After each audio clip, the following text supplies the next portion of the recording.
Seeing this, you must think it is a chana rasgolla or rasmalai. But it is neither chana rasgolla nor rasmalai. It is sabu rasmalai.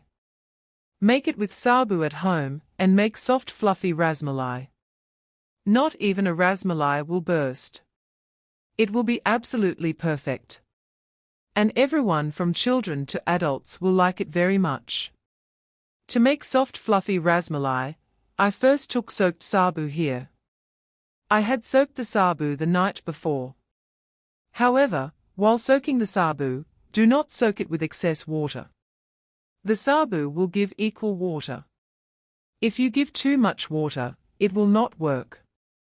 Keep this in mind. While soaking the sabu, take equal water in the same container as the sabu. That is how it will work.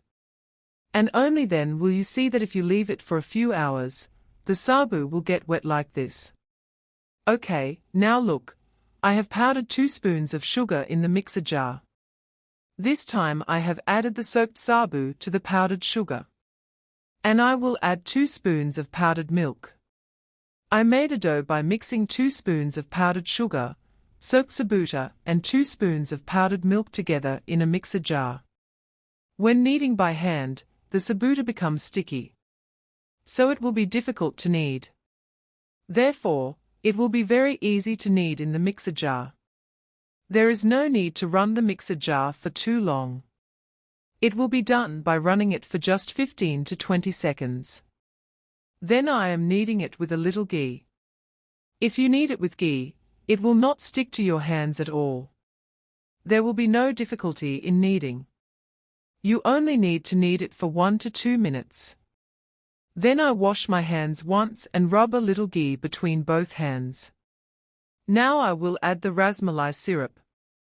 If you add a little sugar and a little powdered milk, the sabudana rasmalai will be very good to eat.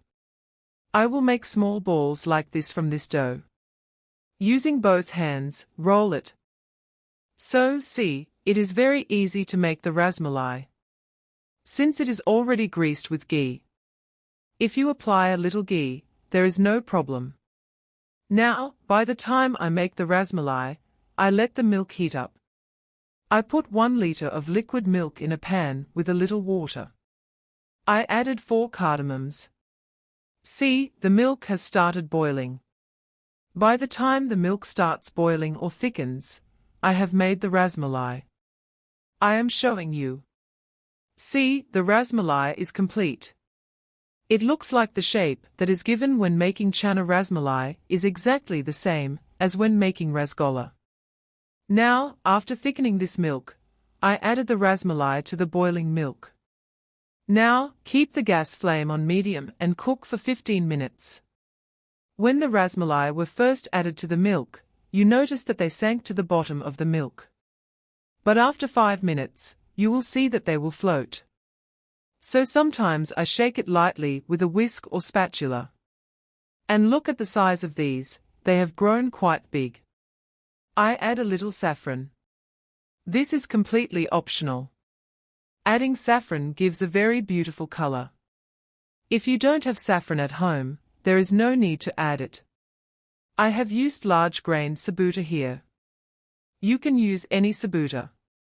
So after boiling it for 15 minutes, now I will add sugar according to taste. Whatever sweetness you like. Some like it more sweet and some less. I have added 3 spoons of sugar. So you must adjust the amount of sugar according to your taste.